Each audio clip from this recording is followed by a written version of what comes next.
Theodore Marsh was 36 years old on the Wednesday evening. His phone buzzed on the kitchen counter, and he picked it up and read 5 words that rewrote every assumption he had made about the previous 3 years of his life.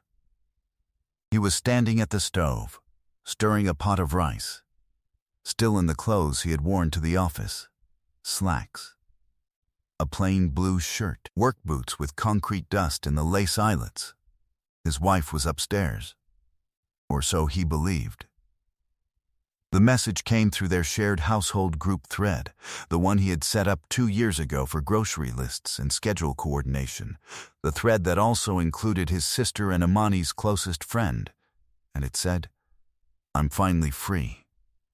Papers are being filed Friday." He has no idea. He read it 3 times. He put the phone face down on the counter. He turned off the stove. He stood in the kitchen of the house he had renovated himself, in the Vine City neighborhood of Atlanta. And he breathed in the particular way of a man who has received information that changes the entire shape of the room he is standing in.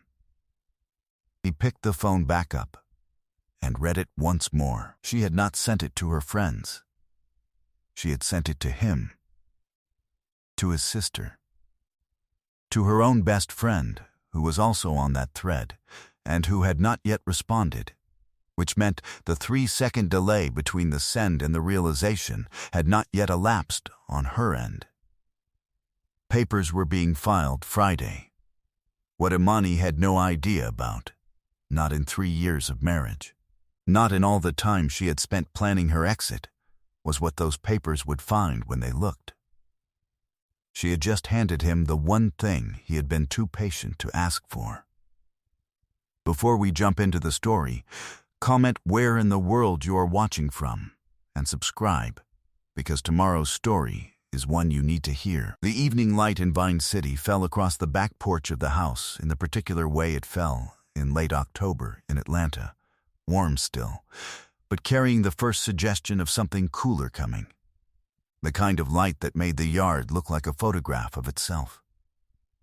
Theodore had built that porch the summer before last, pressure-treated pine decking cut, and laid by hand over a long July weekend, with a railing he had designed himself using reclaimed steel pipe from a salvage yard in East Point. It was not a fancy porch. It was a sound one.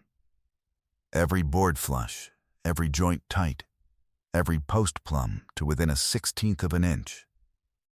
He was a project manager by visible trade, working for a mid-sized construction firm that contracted with the city on infrastructure and public works. He drove a work truck. He wore the same boots he wore on site. His salary was solid and unspectacular, and he presented it to the world. And to Imani, with the same plainness that characterized everything about his visible life, which was to say with no particular emphasis and no invitation to look further. Her colleagues at the marketing agency where she worked called him grounded, which he understood as their version of saying he was not impressive, and Imani had stopped correcting that impression sometime around the end of the first year. He had stopped noticing that she had stopped, which was perhaps its own form of error. His grandmother, Mae Marsh, had raised him in a house on the west side of Atlanta and had the philosophy of a woman who had survived 3 difficult decades with her integrity and her humor intact. She had told him once, when he was 17 and frustrated about being overlooked for something he believed he deserved, "Baby, the people who underestimate you are doing you a favor. They're telling you exactly what they see, and what they see isn't what you are. That gap is yours to use." She had died at 79, the year he turned 30, and there was not a significant moment of his professional life since then that he did not hear her in it somewhere. He had met Imani Solis 4 years ago at a neighborhood planning meeting for a redevelopment project in Vine City that his firm had been contracted to advise on, and that she had been attending as a community stakeholder. She was sharp and opinionated, and she had asked the city planner 3 questions in a row that the planner had not been able to answer fully, and Theodore had found that genuinely impressive.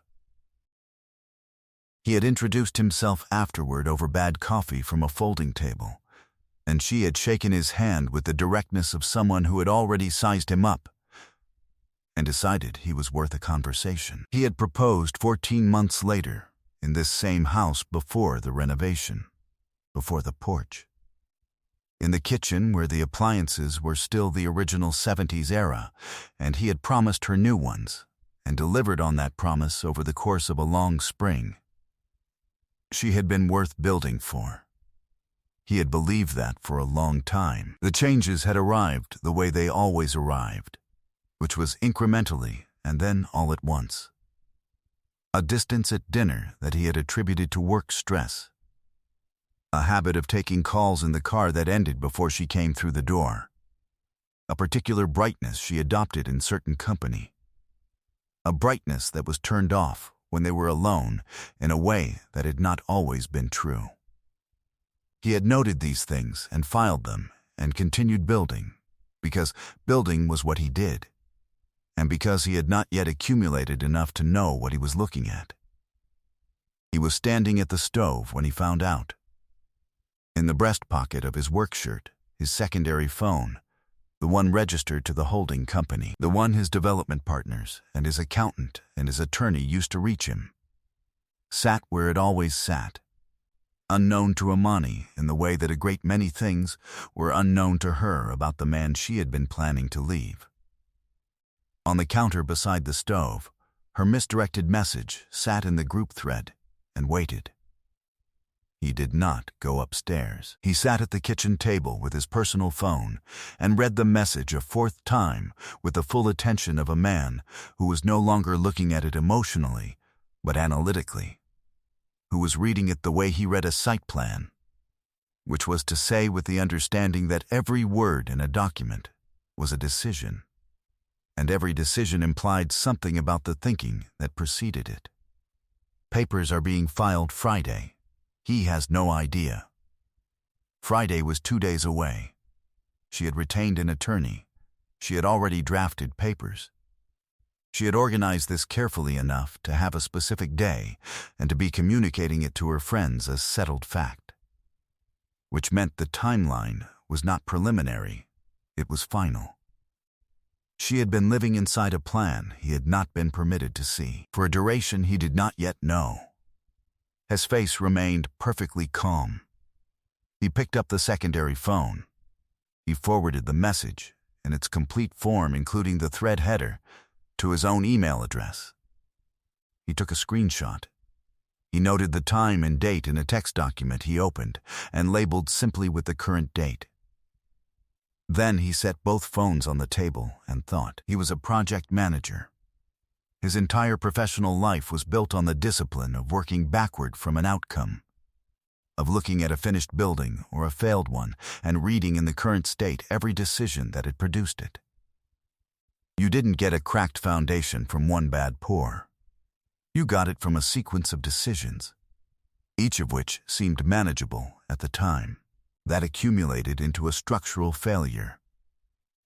The work was in finding the sequence. He needed to find the sequence. He opened his laptop and went first to the joint account, the household account they both drew from for shared expenses. He had not reviewed it with particular scrutiny in several months because there had been nothing to prompt scrutiny. What he found, scrolling back through the prior 7 months, was not dramatic in any single instance. It was a pattern. 12 transfers, ranging from $600 to $1,800, all made on weekday mornings after he had left for work, all routed to an account he did not recognize. Total, $14,200. He wrote that number down. He went back further. There were 4 additional transfers in the 2 months before that, smaller, $300 to $500 each, that he had apparently registered at the time as routine household expenses and had not questioned. He questioned them now. He added the full amount, $16,700 across 9 months. He built the timeline carefully, the way he built everything, noting each transfer against the calendar of his own work travel, against the dates he had been out of town on project visits, against the pattern that emerged when you laid the data flat and looked at it without the story he had been telling himself about what his marriage was. He had been building on a foundation someone else was quietly undermining. He was done not knowing. He opened a new folder on his desktop. He labeled it Thursday.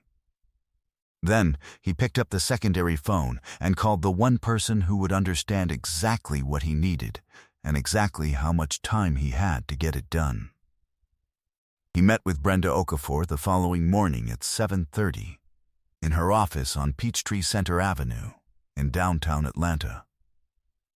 Brenda was 59, a family law and asset protection attorney who had worked with Theodore's holding company for 4 years, and who had, in that time, developed the complete picture of his professional situation that almost no one else in his personal life possessed. She was a compact woman who moved and spoke with the economy of someone who had long ago stopped wasting motion on things that didn't require it.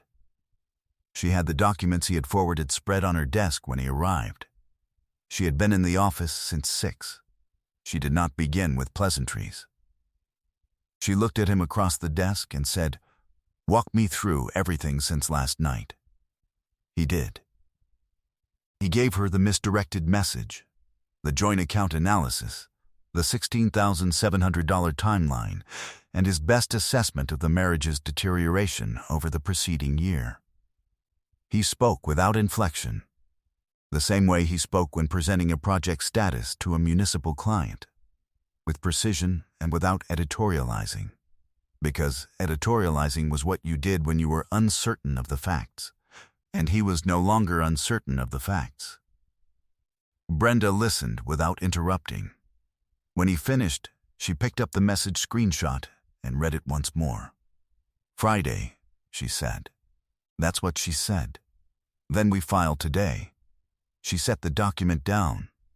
"The asset protection structure you put in place 4 years ago, the holding company, the real estate development fund, the investment subsidiaries, all of that predates this marriage and is covered under the formation documents we registered before you met her." She opened her portfolio to a tabbed page.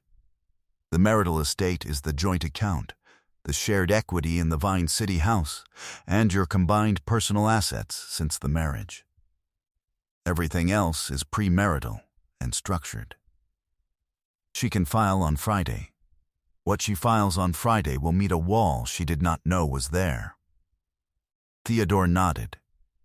"The $16,700, Brenda continued. "I want a forensic accountant on those transfers by end of day. I want to know where that money went and whose account received it." "It went somewhere with intent," he said. "It always does." She picked up her pen. "One more thing. There is a man. I want you to think about whether there is a name you already have or a pattern you've already noticed that connects to this." He thought for a moment. There was a name. He had not named it to himself until this moment, because naming it had felt like an accusation he didn't yet have the evidence to make. He named it now. Brenda wrote it down without expression. "We'll verify," she said. "Give us until noon." Preparation was the work. He drove from Brenda's office directly to the home of his Aunt Celestine, who lived in a townhouse in Kirkwood and who was 67, and had been his grandmother May's youngest sister and the keeper of everything May had understood about the world that she had not gotten the chance to pass on herself. Celestine was a retired school teacher with the pedagogical habit of asking the question she already knew the answer to, because she believed that a person needed to arrive at their own understanding rather than receive it from someone else. She made him sit down before he said anything, and she made him tea he hadn't asked for. And then she sat across from him at the kitchen table and looked at him with the patient regard of someone who had been watching him his whole life and found the current version of him entirely consistent with every previous one. He told her about the message. He told her about the account analysis. He told her about Friday. She was quiet for a long time. "She sent it to you," Celestine said. "By mistake." "There are no mistakes like that," Celestine said, without harshness. "There are moments when a person is carrying so much of a secret that the secret gets heavy and starts to slip." She folded her hands around her tea. "Your grandmother used to say that the truth was always trying to get out. People worked so hard to hold it in, and it always found a way through a crack somewhere." She paused. She found a crack. Theodore looked at his hands. "What happens now?" Celestine asked. "We file before she does. The asset structure is protected. Whatever she was planning to claim, she's going to find it's not claimable." Celestine nodded slowly. "And the man?" He looked up. He had not told her there was a man. She raised an eyebrow the way May used to raise hers, with the particular patience of a woman who had seen too much of the world to be surprised by any of it. "Your grandmother also said," Celestine continued, "that the worst thing you can do when someone shows you who they are is to argue with them about it." She picked up her tea. "She showed you. Believe her. Then build what comes next." He drove back toward the city with the October light changing around him, and the full shape of what he was going to do settling into the particular clarity that comes not from anger, but from the complete absence of uncertainty. By noon, Brenda's office had confirmed the destination of the $16,700. It had gone, in full, to a personal account belonging to a man named Derek Falls, a senior account director at a competing marketing agency. A man whose name appeared 17 times in Imani's phone records over the preceding 8 months, on dates that aligned precisely with every occasion Theodore had been out of town on project visits. The forensic accountant Brenda had engaged identified that the transfers from the joint account had been structured to stay beneath amounts that would have triggered the bank's automated summary notices. Amounts Theodore would have seen. Whoever had planned the transfer schedule understood, at least in outline, how joint account monitoring worked. It was patient work. Theodore respected patience, even when it was pointed at him. He went home that evening. He made dinner. He set 2 plates. When Imani came through the door at 6:30 with the particular ease of a woman who believed her timeline was still entirely hers to control, he kissed her cheek and told her the food was warm. She sat down. She talked about her day. He answered in the right places, asked the right questions, and gave her nothing in his face or his voice that suggested the day had been anything other than what she believed it was. She had no idea that Brenda had already begun the filing. She had no idea that by this time tomorrow, everything would be different. That was the last dinner they would eat together. He was present for every moment of it, unhurried and attentive, because he was a man who believed that the quality of attention you brought to the last of something said as much about you as the quality of attention you brought to the beginning. Brenda filed the dissolution petition at 2:15 in the afternoon the following day. Imani's attorney, the one she had retained and had not yet told Theodore about, received service at 4 o'clock, 1 full business day before the Friday she had announced to her group chat. She had no idea what had been filed until her attorney called. Real power operated in quiet rooms, and sometimes in filing systems. The reckoning did not come in a courtroom. It came on a Saturday morning 2 weeks after the filing, in the kitchen of the Vine City house, which was the last time Theodore would be present in it as a husband. Imani had requested the meeting through her attorney. She had arrived alone, without counsel, which told Theodore something about what she had been told by her attorney about the shape of the proceedings she had walked into. She sat at the table in the kitchen he had renovated, and looked at him with an expression that had moved through several phases in the preceding 2 weeks. Shock. Then calculation. Then something that was trying to be composed and not quite arriving. He sat across from her in the chair he had always used, with Brenda's summary document in front of him, and his hands resting quietly on the table. She had prepared something to say. He could tell by the way she drew a breath before she spoke. She said that things had not been right between them for a long time. She said she had made choices she was not proud of. She said she had not intended for it to happen the way it happened. He let her finish. "I know about Derek," he said quietly. "I know about the transfers. I know about the account." He did not say it as an accusation. He said it the way he said anything he knew to be true. Simply and without decoration. She was very still. He slid the first page of Brenda's summary across the table. It was the asset protection structure, the holding company's formation date, 3 years before he met Imani, and its current certified valuation. He let her read the number at the top of the page. She looked at it for a long time. "This is what you built," she said, and it was not entirely a question. "The porch you've been sitting on for 2 years," he said. "The kitchen you've been eating in. The house you've been living in." "Yes," he paused. None of it was visible. That was deliberate. She set the page down. She looked at the table. She tried once more, a softer approach. A gesture toward the early years, toward what had been good. He recognized the attempt, and he did not harden against it, and he did not yield to it. He understood that she was not making an argument. She was grieving. He could hold space for that without changing the outcome. "I don't have anything for you that's unkind," he said. "I want you to understand that. I'm not here with anger. I'm here with documentation." He picked up the summary page and squared it neatly with the others. "The marital estate is what it is. The premarital holdings are what they are. Your attorney has the full disclosure now. The process will take the time it takes." He stood.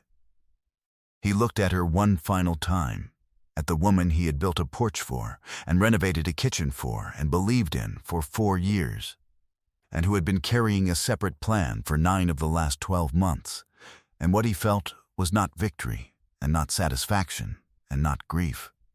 It was the specific quiet of a man who had looked at the full truth of a thing and made peace with it. "I hope you land well," he said. He walked out of the kitchen and through the front door and down the porch steps he had cut and laid by hand, and the October air was sharp and clean, and he stood on the sidewalk for a moment and let the day settle around him. He was done. 9 months had passed like a slow river by the time Theodore sat on the deck of a rented workshop space in Ponce Highland that he had converted, over the spring and summer, into an office and fabrication space for the development company's newest project. A mixed-use renovation in the old Fourth Ward that his partners had been cautious about and that he had been certain about for 2 years, and that had broken ground in April and was, by all current projections, going to be the firm's most significant completed project to date. The dissolution had been finalized in June. The prenuptial protections had governed the asset division completely. Imani had received the joint account balance, her personal savings, and the proceeds from the Vine City house's sale, which Theodore had agreed to sell because he had no desire to live in a house that had become a museum of someone else's decision-making.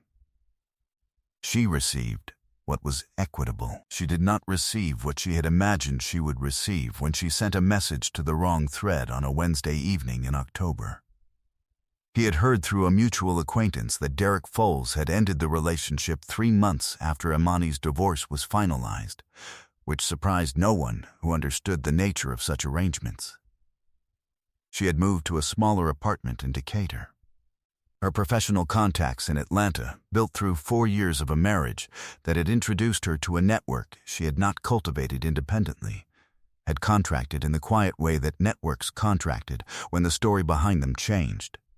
He had heard all of this. He had not sought any of it. He had met Lorraine at an architectural salvage auction in the spring, where she had been there as a procurement specialist for a design firm, and he had been there as himself. Work boots, plain jacket. Interested in 2 specific lots of reclaimed heart pine that no one else at the auction had apparently noticed the value of. She had noticed him noticing.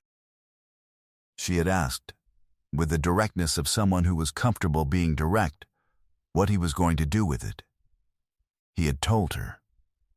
She had asked 2 more questions that demonstrated she actually understood his answer. That had been, in its plain and unperformed way, everything. She was here now, standing in the open doorway of the workshop with 2 coffees, reading a salvage catalog with the focused ease of a woman who was comfortable in her own quiet. And she looked up and handed him the cup without being asked, and went back to the catalog. The heart pine from the auction was stacked along the south wall, waiting. He had been allowing it to acclimate for 2 months, letting it settle into the space before he made any demands of it. It was old growth. Dense, the grain ran true and close. When he was ready, it would become the flooring for a lobby on Auburn Avenue, and the people who walked across it every day would not know its history, would not know it had been a gymnasium floor in a school that no longer existed. Salvaged and waited on, and made into something new by a man who understood that the best materials sometimes just needed patience and the right hands. Some things, he thought, were worth the time it took to build them right. He was free. He was clear. He was just getting started. I hope you enjoyed that one. Be sure to like the video and subscribe so you don't miss the next story. I've picked out 2 more for you that I think you'll really like.